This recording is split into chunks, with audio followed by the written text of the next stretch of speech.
Abra sua Bíblia junto comigo no Evangelho de Lucas, capítulo 19.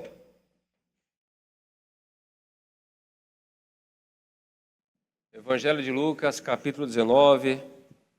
Nós vamos ler a partir do versículo 1. O tema dessa mensagem é sintomas da salvação. Amém? Quando uma pessoa está doente, está enferma, ela tem alguns sintomas, alguns sinais no corpo dela de que ela está enferma, ela está doente. E assim também é a salvação. Há sinais, há sintomas da nossa vida, da salvação do Senhor em nós, da vida eterna em nós. Amém? Evangelho de Lucas, capítulo 19, versículo 1. Diz assim: Tendo Jesus entrado em Jericó e atravessando a cidade, e havia ali um homem chamado Zaqueu, que era chefe dos cobradores de impostos e era rico. Este procurava ver quem era Jesus, mas não podia por causa da multidão, porque era de pequena estatura. Então, correndo adiante, subiu em uma figueira para vê-lo, já que havia de passar por ali. Quando Jesus chegou àquele lugar, olhou para cima e disse-lhe: Zaqueu, desce depressa, hoje me convém ficar em sua casa. Apressando-se, desceu e o recebeu com alegria. Todos os que viram isso murmuravam, dizendo que entrara para ser hóspede de um homem pecador.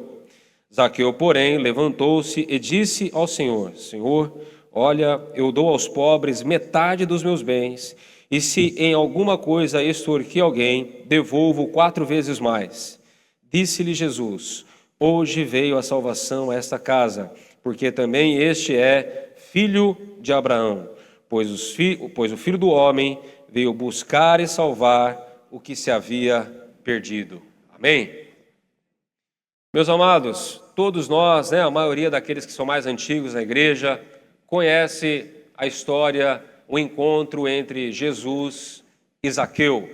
Zaqueu era um cobrador de impostos, ou melhor, ele era chefe dos cobradores de impostos, era um homem muito rico e ele era um judeu traidor.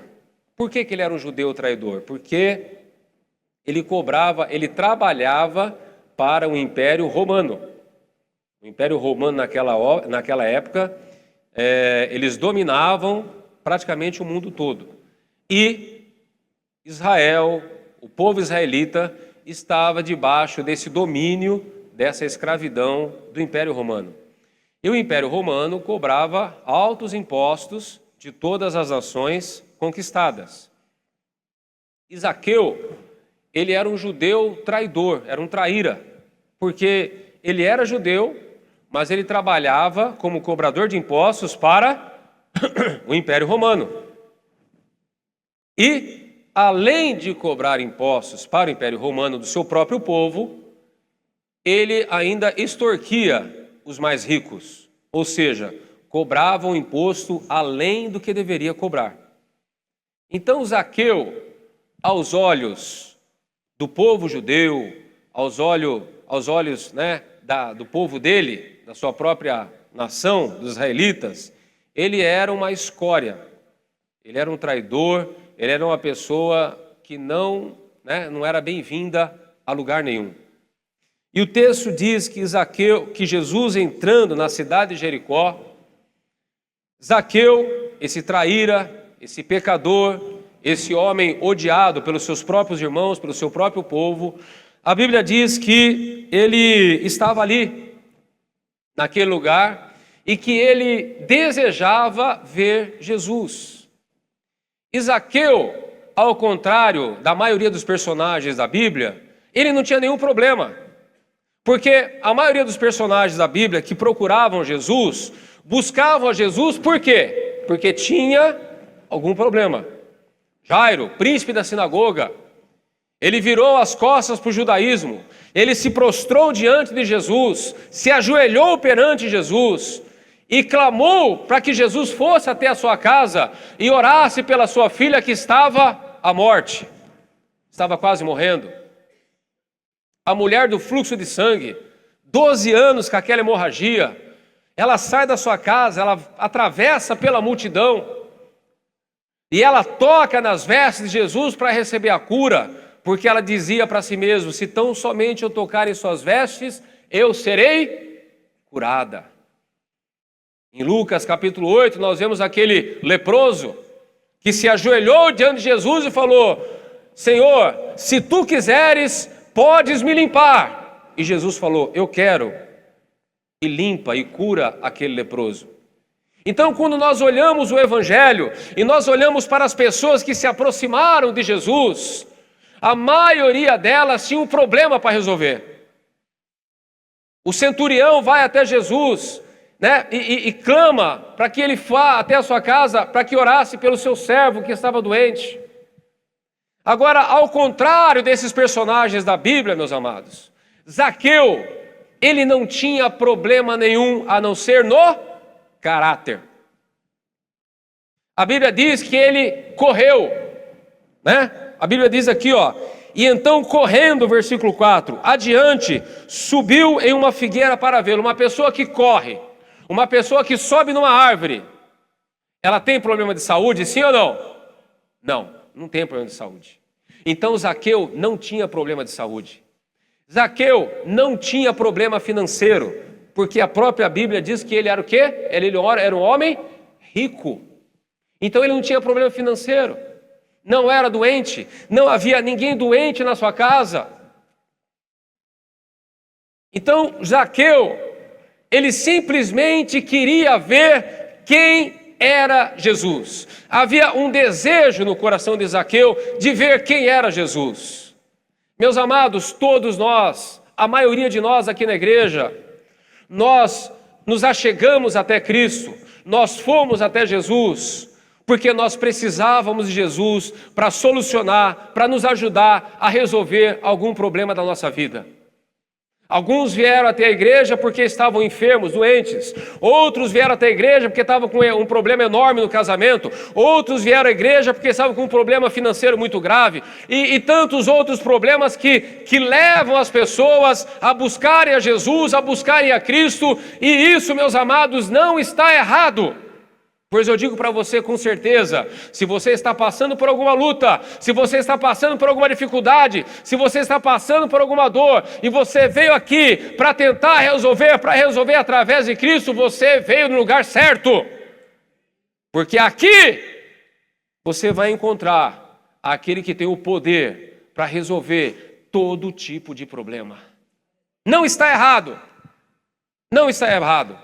Todos nós inicialmente viemos até Jesus porque havia algum problema na nossa vida. Uma pequena minoria da igreja, daqueles que já são convertidos, uma pequena minoria daqueles que virão à igreja ainda, é que vem com aquele coração querendo realmente buscar a Deus por aquilo que Ele é e não por aquilo que Ele pode fazer. Não há nenhum problema nisso, meus amados, mas nós não podemos parar nesse processo. Nós não podemos parar nessa etapa desse processo. Nós não podemos olhar para Jesus somente como solucionador dos nossos problemas. A nossa fé, ela tem que amadurecer. A nossa fé, ela tem que ir mais além. Eu tenho que estender a minha fé não para olhar Jesus somente como solucionador dos nossos problemas, mas nós temos que olhar para Jesus como nosso único e suficiente Salvador. Amém?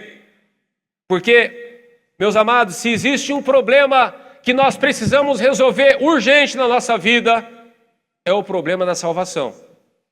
É o problema da vida eterna. Todos nós nascemos marcados com X nas costas, para ser alvo do diabo, para ser alvo da condenação. Todos nós já nascemos em pecado nós somos gerados. Então todos nós precisamos urgentemente de Jesus, não somente para resolver os problemas aqui da terra, mas muito mais para resolver os problemas dessa existência. nós precisamos resolver o problema da salvação, da vida após a morte. Porque é o que Jesus falou: do que adianta o homem ganhar esse mundo e perder a sua alma? Não adianta nada. Então, nós temos que amadurecer a nossa fé. Nós temos que avançar na nossa fé. Nós temos que ter uma revelação maior de quem é Cristo de verdade. E não olhar para Ele somente como um solucionador de problemas desse mundo, mas aquele que é o doador da vida. Aquele que veio para nos salvar. Aquele que veio para buscar aquilo que se havia perdido. Amém, queridos? E Zaqueu, meus amados, ele não tinha nenhum problema, a não ser no caráter.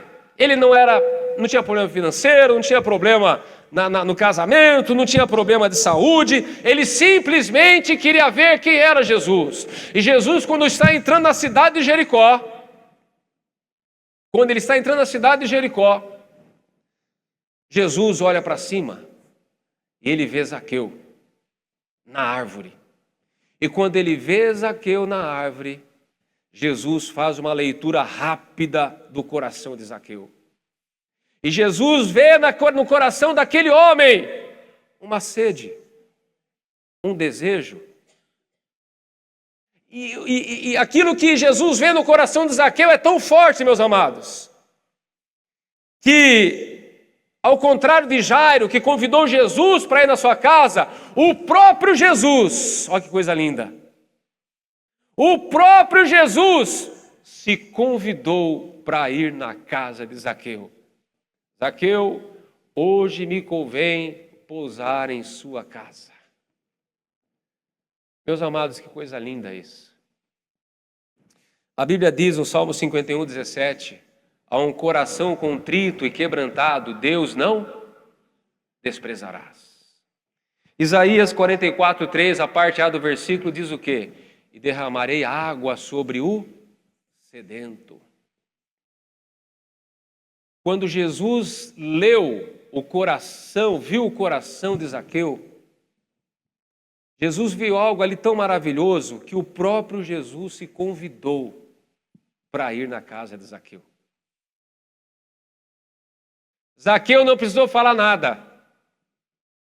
Só a atitude de Zaqueu, o coração de Zaqueu, atraiu Jesus para a casa dele. Em Atos capítulo 10, existe a história de Cornélio, que eu não canso de repetir aqui na igreja. O romano, o centurião. Cornélio, ele tinha esse coração também. Cornélio, ele era um centurião romano, trabalhava para o imperador, mas ele tinha um coração sedento de Deus, sedento por Deus. E nessa sede, Cornélio, ele se torna um prosélito, ele se torna um discípulo do judaísmo. E Cornélio obedecia às regras, ele orava, ele jejuava, ele orava 3 vezes por dia, e numa dessas orações, às 3 horas da tarde, ele recebe a visitação de um anjo. Quem tem sede de Deus, tem experiências sobrenaturais com Deus. Amém? Amém, igreja?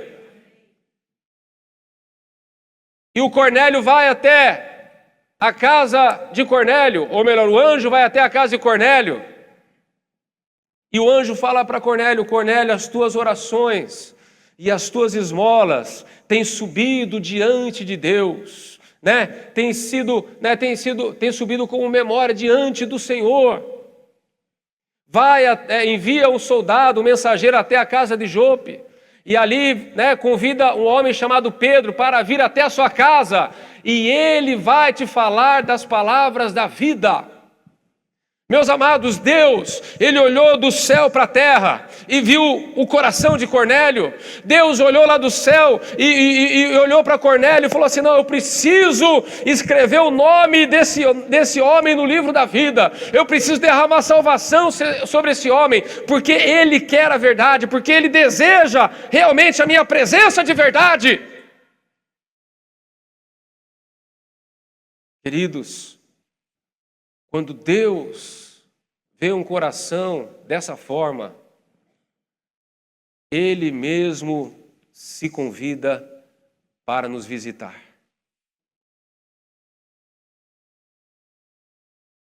E ao mesmo tempo em que o anjo estava falando com Cornélio, Deus estava tratando com o coração de Pedro, porque Pedro estava com a mente fechada ainda, achando que o evangelho era somente para os judeus, que a salvação veio somente para os judeus. E Deus começa a trabalhar com Pedro ali para fazer Pedro entender que o evangelho também deve ser pregado aos gentios.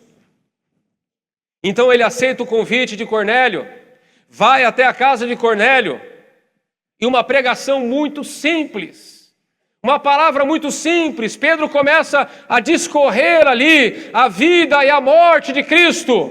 Não era uma palavra complicada, não era um sermão mirabolante, não era algo assim, nossa, uau, grego, hebraico, aramaico e tal. Não, era uma pregação simples. Hoje nós estamos vendo uma época que se o pregador não der umas invertidas ali, falar uns negócios diferentes, o pessoal já fala, isso aí está fraco demais, pregadorzinho está fraco demais, precisa orar. Mas para quem tem sede, quando a palavra vem, por mais simples que ela seja, ela encontra guarida, encontra lugar no coração. E assim foi na casa de Cornélio. Cornélio falou para Pedro, nós todos estamos aqui para te ouvir. Cornélio estava sedento. Cornélio estava naquela expectativa. Ele, a sua família, os seus amigos. Porque uma pessoa incendiada, ela não vai sozinha até a presença de Deus. Uma pessoa incendiada, ela leva uma multidão junto com ela. Cornélio reuniu a família, Cornélio reuniu os amigos. Eu acho que tinha soldado lá do exército dele. A casa estava cheia de italiano. E Cornélio falou, nós estamos aqui para te ouvir, Pedro. Fala, porque o anjo falou que você tem algumas palavras de vida para mim, então fala. Eu tenho sede desse Deus, eu quero conhecer mais esse Deus. E Pedro começa a discorrer aquele discurso simples, aquela palavra simples. Pedro não era um pregador de mão cheia, Pedro era um pescador, um homem que mal sabia ler. Mas no meio da palavra, no meio do sermão, no meio do discurso, a Bíblia diz que o Espírito Santo cai naquela casa. E todos são cheios do Espírito Santo. E todo mundo começa a falar em línguas. E começa a glorificar o nome do Senhor. E Pedro fala para aqueles que estavam com ele, como nós podemos negar água para estes? Como que nós podemos negar o batismo para estes que, como nós, também receberam o Espírito Santo de Deus? A um coração quebrantado e contrito, o Senhor não desprezará. A um coração sedento, Deus não desprezará. Que o Senhor leia, que o Senhor veja o meu coração, que o Senhor veja o seu coração e consiga ler, e consiga enxergar essa sede, esse desejo tão forte, a ponto de falar, não, eu vou para a sua casa, eu vou te visitar, eu vou derramar poder sobre a sua vida. Zaqueu, meus amados, ele não ficou no meio da multidão ali para ver Jesus. Ele era baixinho, não era alto como eu, encorpado, aleluia.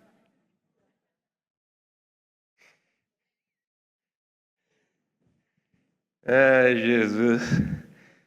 Aquele moleque de azul ali, o Henrico. Era um pivete antigamente, eu dava com a mão na cabeça dele. Agora é o contrário, né? E aí, Henrico? Pá. Zaqueu, ele subiu na árvore para ver Jesus. Muitos baixinhos ali naquela multidão não viram Jesus e não fizeram muita questão, mas Zaqueu queria ver Jesus. Então o que ele fez? Ele subiu na árvore. Ele fez um esforço a mais para ver Jesus. Queridos, muitas vezes o que acontece conosco? Nós nos acomodamos na nossa salvação. Porque veja bem, eu não estou falando de você fazer um esforço a mais e você buscar mais na questão de obras, não é isso que eu estou falando. Para você ser salvo, você não precisa fazer absolutamente nada, a não ser crer que Jesus é o teu Salvador, que Ele morreu pelos seus pecados e você se arrepender dos seus pecados. Fez isso, você está salvo. Agora, muitas vezes, nós nos acomodamos na nossa salvação e ficamos naquele patamar. E não experimentamos mais de Deus do que poderíamos experimentar.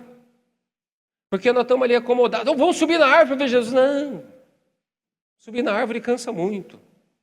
Vamos ficar aqui mesmo. Só de ouvir a voz dele tá bom. Olha lá. Olha o clamor da multidão. Ó, Jesus passando. Olha lá. Ó. Entendeu? E muitas vezes nós nos acomodamos na graça, nos acomodamos na salvação, né? E nós ficamos ali, no piloto automático. Está entendendo? No piloto automático. Quando nós poderíamos receber muito mais de Deus do que nós temos recebido. É por isso, meus amados, que dentro do corpo de Cristo existem aqueles que têm um relacionamento com Deus mais empolgante, mais intenso, com mais experiências sobrenaturais. E existem aqueles que não experimentam, não têm essas experiências com Deus. E aí, queridos, o que acontece? Nós caímos aqui no versículo 6, né? Lucas 19, 6. Apressando-se, desceu e o recebeu com alegria. Zaqueu recebeu Jesus com alegria. A maioria de nós recebemos Jesus com alegria. Quando a gente se converte, aquela alegria, é ou não é? Vai para a igreja, vai para o culto, vai para o encontro, vai não sei para onde, não perde reunião de oração, está toda hora falando de Jesus, o assunto principal seu é Jesus, né? Você está ali contente, alegre, está devorando a Bíblia, está lendo, tal, aquela coisa toda.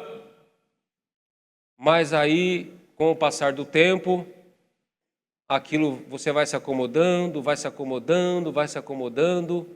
e aquela alegria vai embora. Olha o que a Bíblia diz em Marcos, capítulo 4, versículo 16, 17. Marcos, capítulo 4, versículo 16 e 17. Olha o que diz. Semelhantemente são esses os semeados em solo rochoso, os quais, ouvindo a palavra, logo a recebem com alegria, né? Aquele primeiro amor, aquela coisa toda, tal. Mas eles não têm raiz em si mesmos, sendo antes de pouca duração, e lhe chegando a angústia ou a perseguição por causa da palavra, logo se escandalizam. Aí a alegria vai embora. Agora, nesse texto mesmo, está o segredo para não perder a alegria. Olha lá, mas eles não têm raiz em si mesmos, sendo antes de pouca duração. Em algumas versões da Bíblia fala, são superficiais. Então o que acontece? Eu recebo aquele impacto da salvação, eu recebo, aquele impacto do novo nascimento, eu tenho alegria, eu tenho aquela motivação, eu estou no primeiro amor, aleluia, o meu assunto é só Jesus, o meu assunto é igreja, o meu assunto é tirar dúvida da Bíblia e tal, mas com o passar do tempo aquilo vai abrandando, e as lutas vêm, porque luta vem mesmo, basta estar vivo para vir luta, não tem jeito, e vem algumas lutas, algumas dificuldades e tal, aí aquela alegria que você tinha da salvação, aquela alegria que você tinha na presença de Deus, o que ela faz? Ela vai embora. Por que ela vai embora? Porque você não se aprofundou em Deus. Ali fala, solo rochoso. né? Não tem raiz, não tem profundidade. Uma planta que não tem raiz, que não tem raiz profunda, o primeiro é fácil de tirar, né? É fácil de arrancar. O sol bate, ela seca rápido porque não consegue absorver a umidade da terra, porque não tem raiz profunda. O que quer ter raiz profunda em Deus? O que quer ter raiz profunda no Evangelho? É você procurar conhecer cada vez mais ao Senhor. É você não se conformar com esse conhecimento superficial.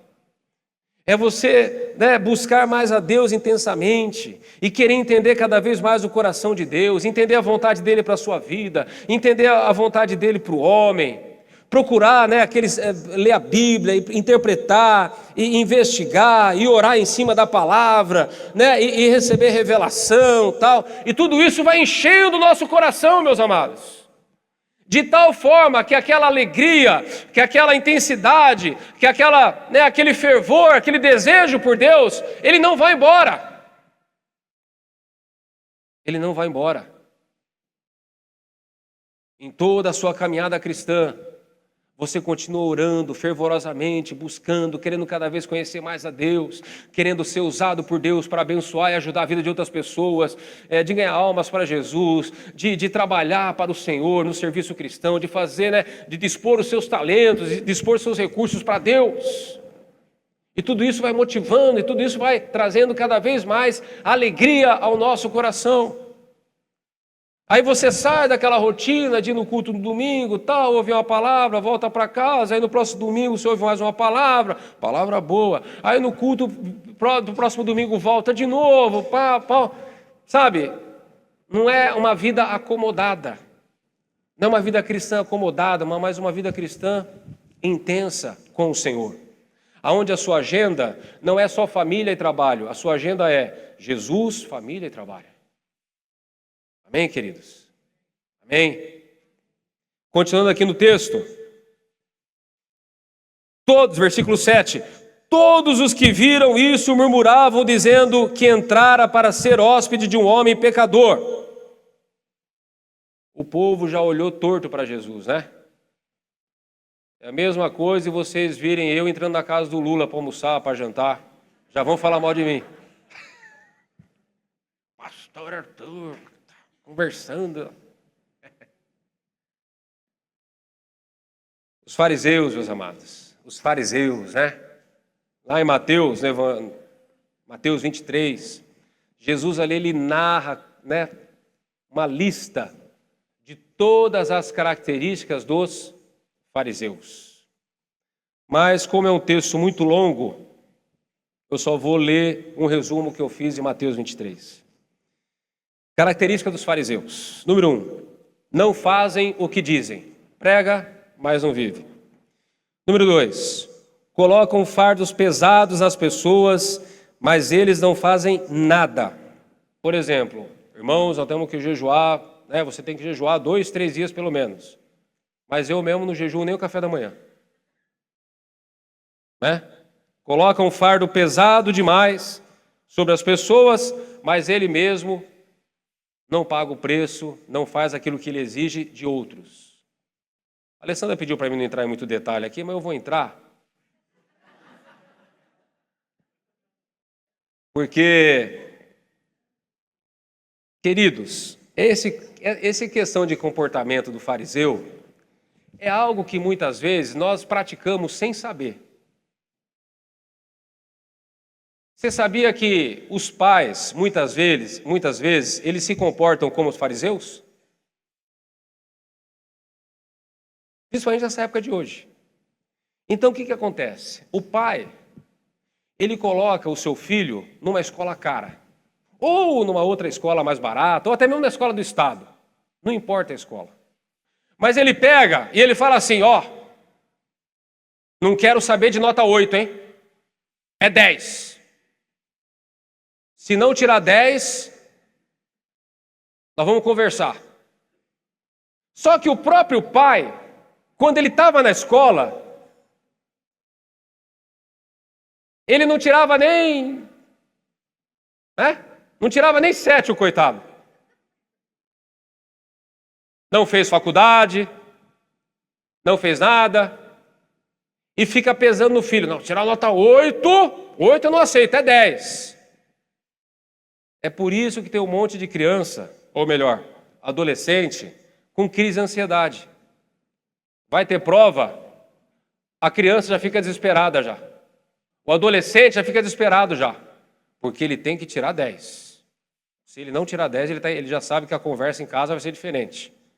Mas o pai mesmo, se marcar, nem faculdade fez. Né? E fica querendo arrancar o couro do filho. Está entendendo? Então, o que é isso daí? Isso é farisaísmo. Isso é farisaísmo. Quando o Tiago e a Raquel estavam na escola, né, filha?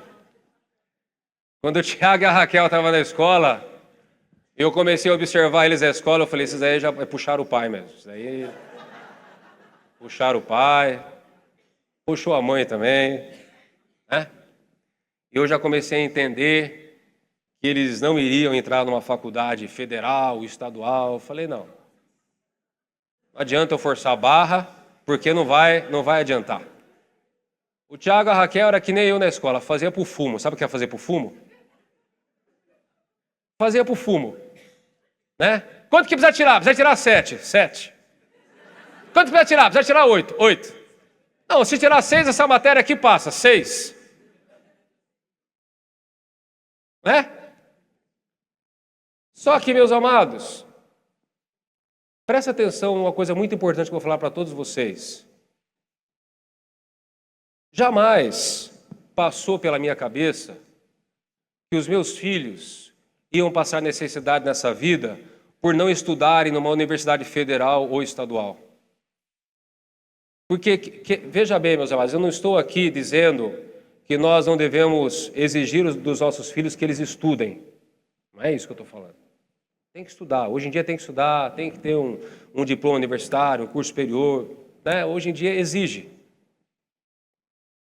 Mas nós temos que também ensinar para os nossos filhos que a nossa prosperidade, ela não depende só de um diploma, de um canudo. Depende muito mais de Deus. Então, embora eu soubesse que o Tiago e a Raquel jamais entrariam numa USP, alguma coisa assim, jamais, essa é uma palavra muito forte, né, filha? Talvez um dia você entre.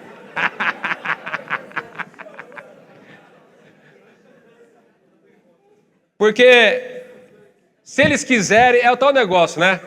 O homem, ele é inteligente. Se ele quiser, estuda, vai. O problema é querer. Não é verdade? Mas, mesmo sabendo disso, eu tinha a convicção de que eles não iriam passar necessidade na vida. Por quê? Porque eles iriam prosperar em Deus e através de Deus.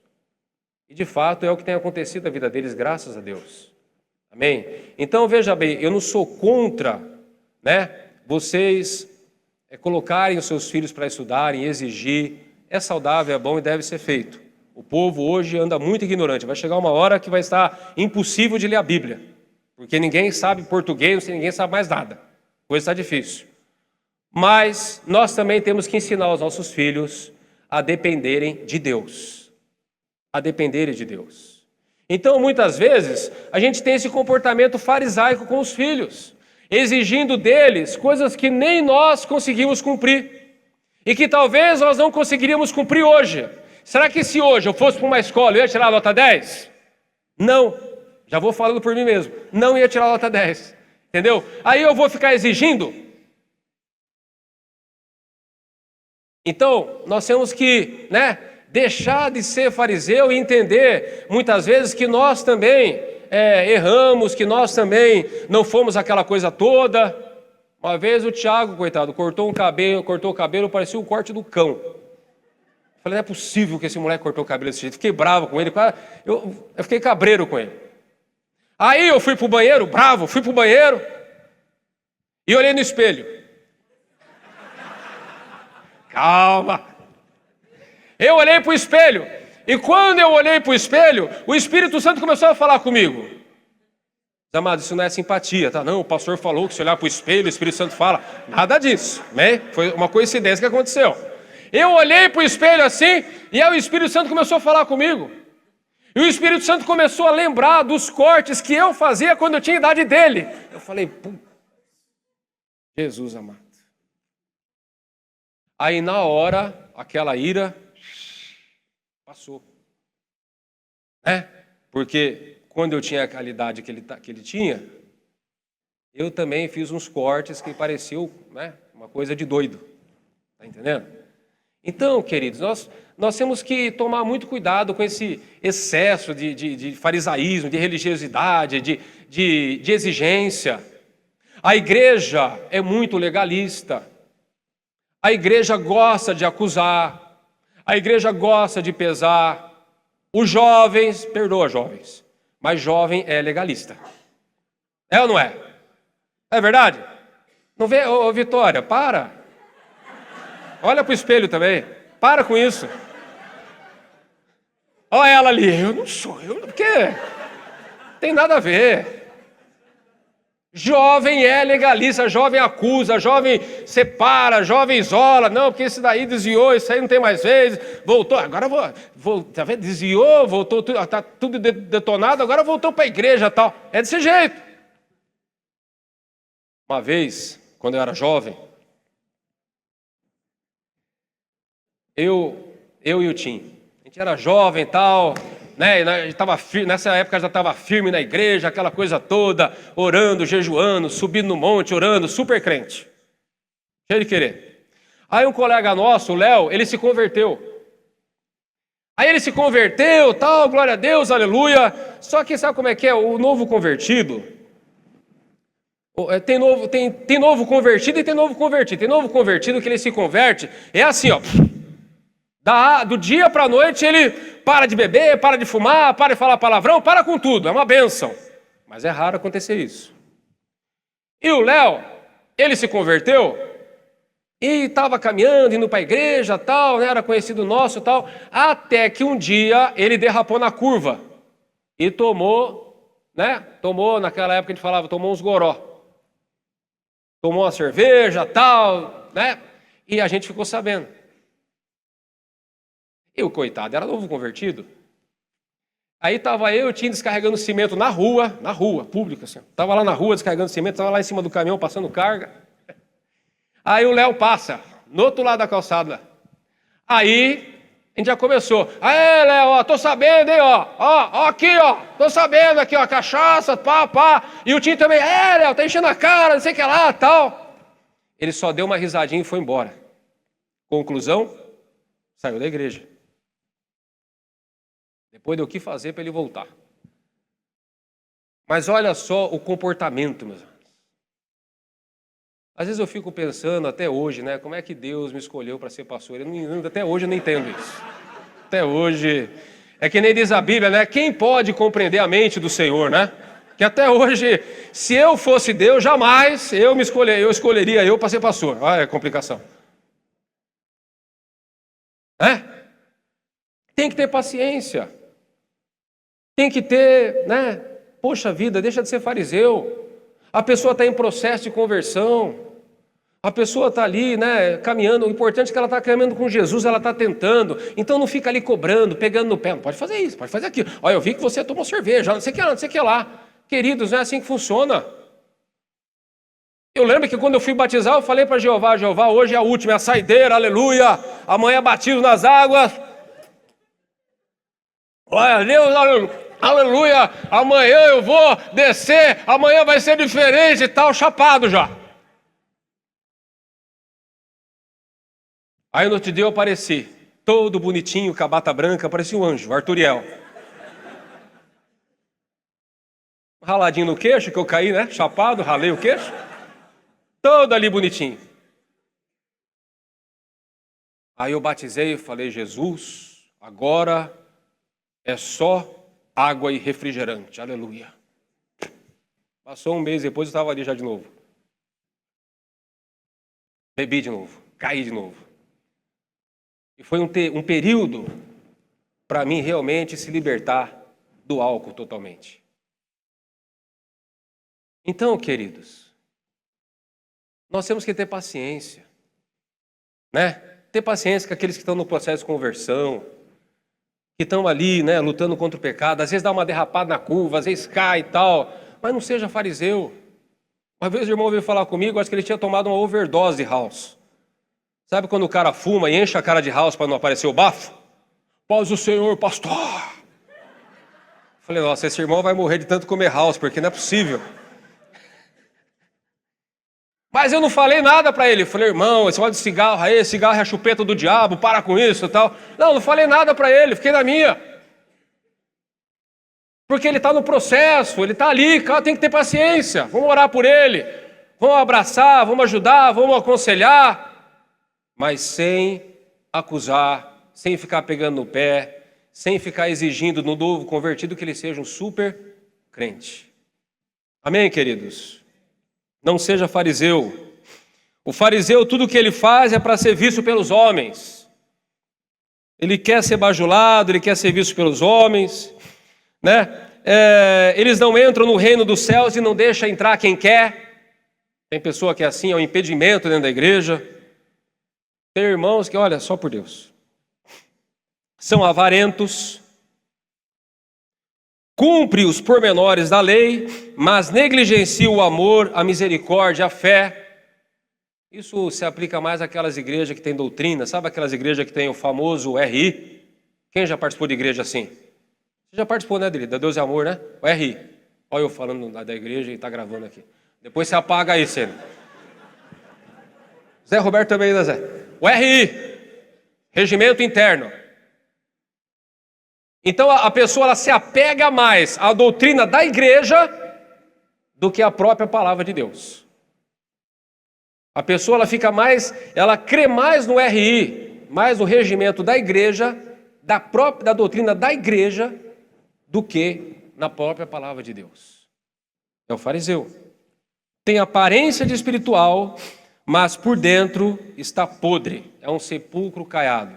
Por fora parece o crente, mas por dentro é mágoa, é mentira, é luxúria, é impureza, é um monte de coisa errada, né?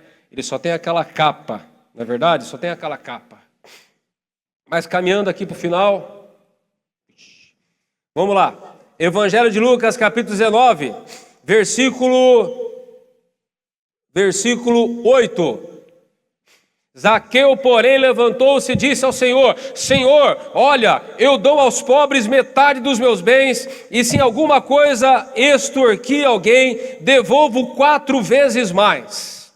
Disse Jesus: hoje veio a salvação a esta casa, porque também este é filho de Abraão.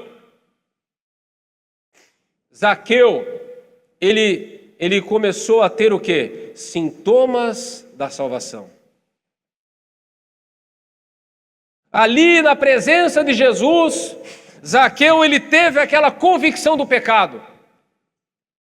Ele falou: olha, Senhor, eu decido dar metade dos meus bens aos pobres. E ele era rico. Eu decido dar metade dos meus bens aos pobres e vou pagar 4 vezes mais aqueles que eu extorqui. Aí Jesus falou: hoje a salvação chegou nessa casa. Em Tiago 2,17 nós lemos que a fé sem obras ela é morta. Mas não é essa obra para a salvação. São obras que são resultados da salvação em nós. Porque, meus amados, adianta eu chegar para você, dar uma lista para você e falar: isso aqui, ó, a lista da esquerda aqui, ó, é o que você não pode fazer, o da direita, o do meio aqui é o que você pode fazer de vez em quando, e esse aqui é o que você não pode fazer, esse aqui é o que você pode fazer. Não pode fazer de vez em quando, isso aqui não pode fazer mesmo. Não adianta eu fazer isso. A mudança do nosso caráter, a mudança das nossas atitudes, ela tem que vir dentro de nós, ela tem que vir através de um trabalho do Espírito Santo em nós. Não tem que ficar fazendo listinha, ficar falando: não pode fazer isso, não pode fazer aquilo, não sei o que lá, não sei o que lá. Queridos, sabe, quando a pessoa fica perguntando muita coisa, que é óbvio, é porque ainda não teve revelação do Espírito Santo, é porque ainda não nasceu de novo, não é possível. Então, sintomas da salvação são obras que são resultados da salvação, como outro dia o Zé pregou, do zoe, da vida de Deus dentro de nós. Abra sua Bíblia em Efésios capítulo 4, versículo 17. Olha o que diz, Efésios 4, 17, acompanha comigo. Portanto, digo isso e testifico no Senhor, para que não andeis mais como andam os outros gentios, na vaidade do pensamento, obscurecidos no entendimento, separados da vida de Deus pela ignorância que há neles, pela dureza do seu coração. Versículo 20. Vós, porém, não aprendestes assim em Cristo, se é que ouvistes e nele fossem ensinados conforme a verdade em Jesus, que quanto ao trato passado, vos despojeis do velho homem, que se corrompe pelas concupiscências do engano. Olha que legal isso, meus amados. Vos despojeis do velho homem. Então você imagina o velho homem como se fosse uma roupa suja que você tem. Você se despoja do velho homem e recebe as vestes do novo homem. Amém? Só que muitas vezes, esse despir do velho homem, em algumas pessoas é devagar. Ele vai tirando devagar, não tira de uma vez. Que é aquela pessoa que se converte rápido. Tem pessoas que vão tirando devagar, vão mudando devagar. Mas tem que haver esse despojamento, do velho homem, esse abandono do velho homem e das suas antigas práticas. Olha lá. Despojeis o velho homem que se corrompe pelas concupiscências do engano, e vos renoveis no espírito do vosso entendimento, e vos revistais do novo homem, que segundo Deus é criado em verdadeira justiça e santidade. Olha o versículo 25. Pelo que deixai a mentira e falai a verdade, cada um com o seu próximo, pois somos membros um dos outros. Irai-vos, mas não pequeis. Versículo 27, não deis lugar ao diabo.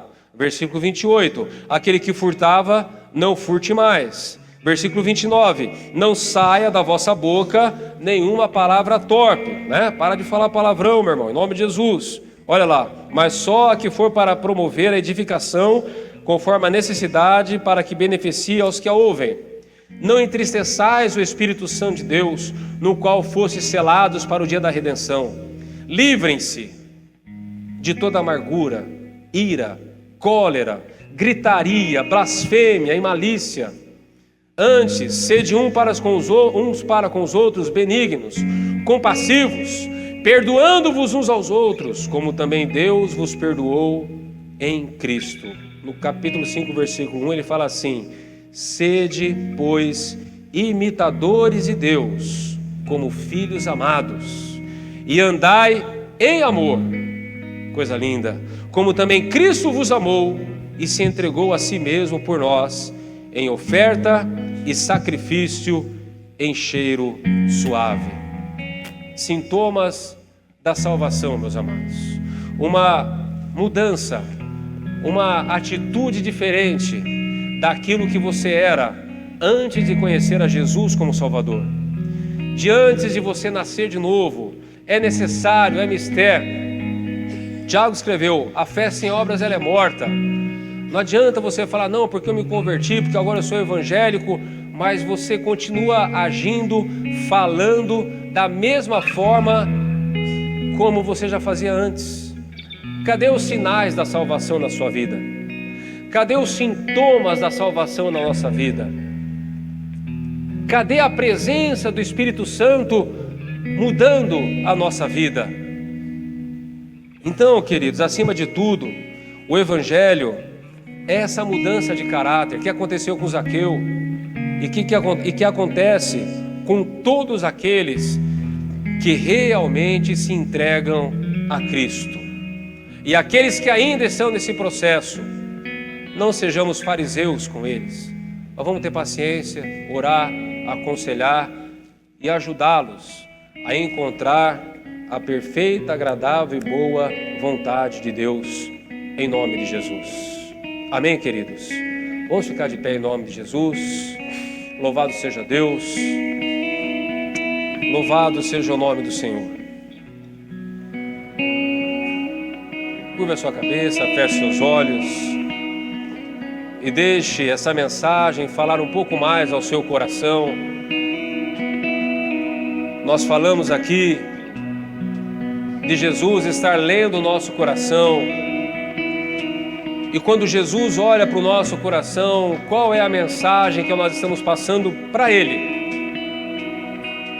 Qual é a mensagem que nós estamos passando para o Salvador? Nós olhamos para Ele ainda como apenas um solucionador de problemas? Ou a mensagem que nós passamos, que nós temos passado para Ele, é que nós nos acomodamos com a salvação e não temos um desejo maior, não queremos experimentar mais dEle, mais aquilo que Ele tem para as nossas vidas? Será que nós estamos dispostos a subir na árvore? Será que nós estamos dispostos a nos esforçarmos um pouquinho mais para ter uma intimidade maior com o Senhor, para ter mais experiências com o Senhor, para provar mais dEle e, consequentemente, preservar essa alegria da salvação no nosso coração? Nessa noite eu quero que você pare para pensar sobre esse assunto. E que você agora, orando e buscando a Deus aí no seu lugar, que você se prepare para tomar essa Santa Ceia e que você possa dizer para Deus: Deus, eu quero que o Senhor venha até minha casa, eu quero que o Senhor olhe para o meu coração e veja algo mais, um desejo maior de te buscar. Oh Jesus, me tira da letargia, me tira da religiosidade, me tira do comodismo, me tira, Jesus, dessa situação. Eu quero ter o coração de Zaqueu, eu quero ter o coração de Cornélio, eu quero ter esse coração sedento pelo Senhor, que gera, aleluia, experiências sobrenaturais contigo, meu Pai, contigo, ó Espírito Santo. Busque a Deus aí no seu lugar nesse momento, ore ao Senhor, e que o Espírito Santo possa revelar essa palavra ao seu coração, em nome de Jesus. Leva-me além, a todas as alturas, onde ouço a tua voz, fala de tua justiça, pela minha vida. Jesus, este é o teu sangue.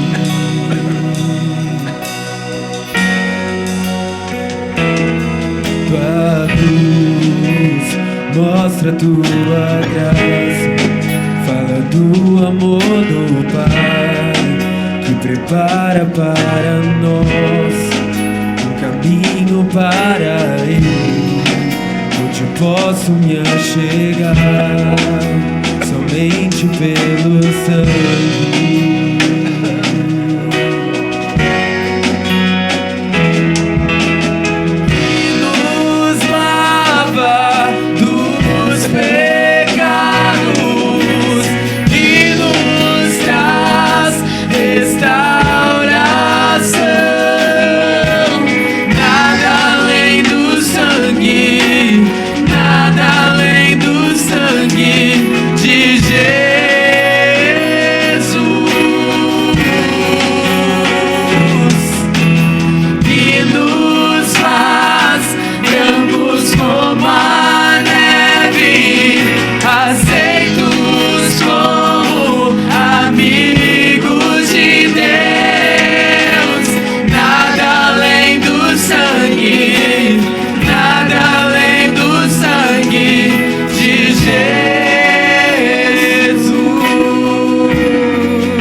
Nosso Deus e nosso Pai, nós estamos aqui na Tua presença, Senhor. Nós estamos aqui diante da Tua palavra e nós oramos, ó Pai, para que o Senhor venha operar em nós.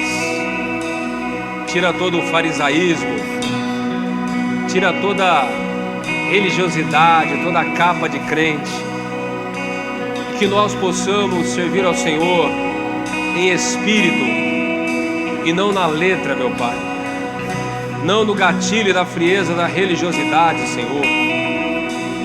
Que nós possamos ter esse coração incendiado, Que nós possamos ter esse coração apaixonado pelo Senhor, que não deixa a alegria da salvação ir embora. Que o Senhor possa olhar, meu Deus, para cada um de nós e ver no nosso coração esse desejo de Te conhecer mais, Senhor, de experimentar mais de Ti, meu Deus, na nossa vida, meu Pai. Oh, Senhor, nessa caminhada aqui nessa terra, meu Deus. Senhor, revela a Tua palavra àqueles que olham para o Senhor somente como um solucionador de problemas. Meu Deus, eu oro para que eles recebam a revelação da salvação. Eu oro para que eles recebam a revelação da vida eterna. Oh, meu Deus, em nome de Jesus, em nome de Jesus, que nós possamos ser essa igreja que alegra o coração do Senhor. Que nós possamos ser essa igreja que o Senhor faz questão de visitar, meu Pai, e de derramar o Seu poder, e de derramar a Sua glória, e de derramar a Sua presença. Meu Deus, perdoa todas as nossas falhas. Senhor, perdoa todos os nossos pecados, ó Pai. Que nós possamos tomar essa Santa Ceia com singeleza, com alegria, com paz no coração, e receber todo o benefício que esse memorial traz para todos nós, Senhor. Nós consagramos esse pequeno pedaço de pão como o corpo do Senhor. Nós consagramos esse suco de uva como o sangue de Cristo. E dessa forma queremos participar da mesa do Senhor, da Santa Ceia, e realizar isso, como Tu disseste, em memória de Ti, meu Deus. Em memória de Ti, Jesus. Nós consagramos, meu Pai, em nome de Jesus. Amém e amém, Senhor. Podem se assentar, meus amados. Receba a Santa Ceia. E após receberem, todos juntos vamos participar em nome de Jesus.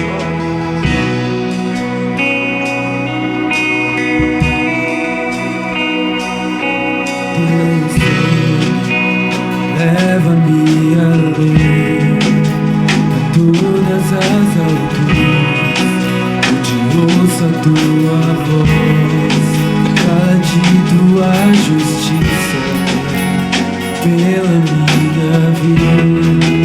Jesus, este é o Teu sangue.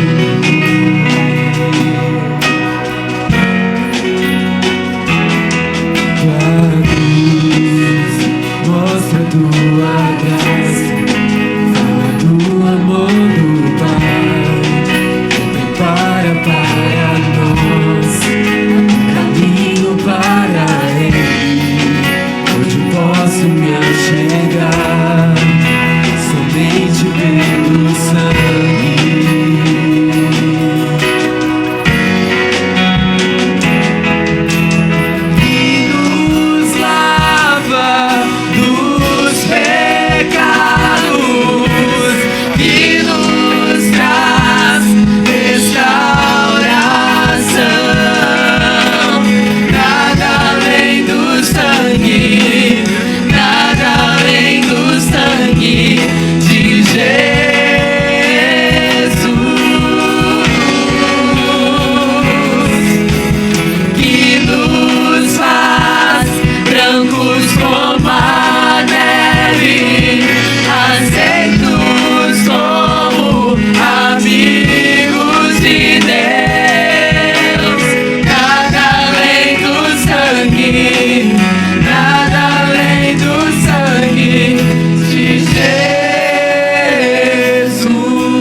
Meus amados, que naquela noite em que o Senhor estava com os seus discípulos ali no cenáculo, reunidos para participarem da ceia, Jesus tomou do pão, repartiu entre eles e disse: tomai e comei, este é o meu corpo que é repartido, o meu corpo que é entregue por vós, o sacrifício santo, o sacrifício agradável a Deus.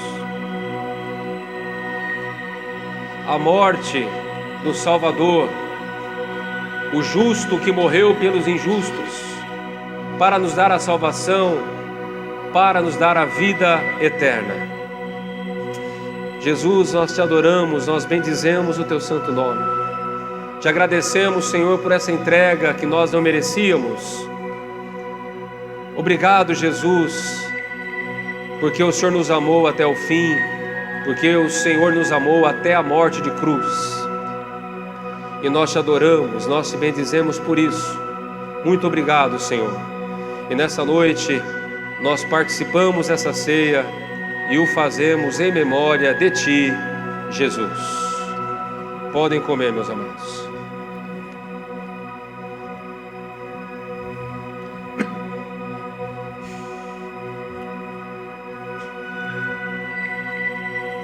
De maneira semelhante, Jesus tomou o cálice, repartiu entre eles e disse: tomai e bebei. Este é o meu sangue derramado por muitos, derramado por vós, o sangue da nova aliança. Há poder no sangue de Jesus, há milagre no sangue de Jesus, há o novo nascimento através do sangue de Jesus, há a remissão de pecados no sangue do Cordeiro. Obrigado, Jesus. Obrigado por esse sangue derramado, por esse sangue bendito, por esse sangue que tem branqueado as nossas vestes espirituais. Muito obrigado, Senhor.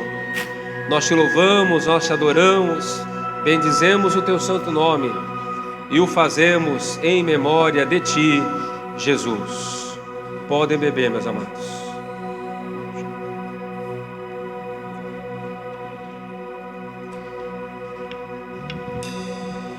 Aleluia, glória a Deus. Vamos ficar de pé e adorar e glorificar o nome do Senhor.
Aleluia.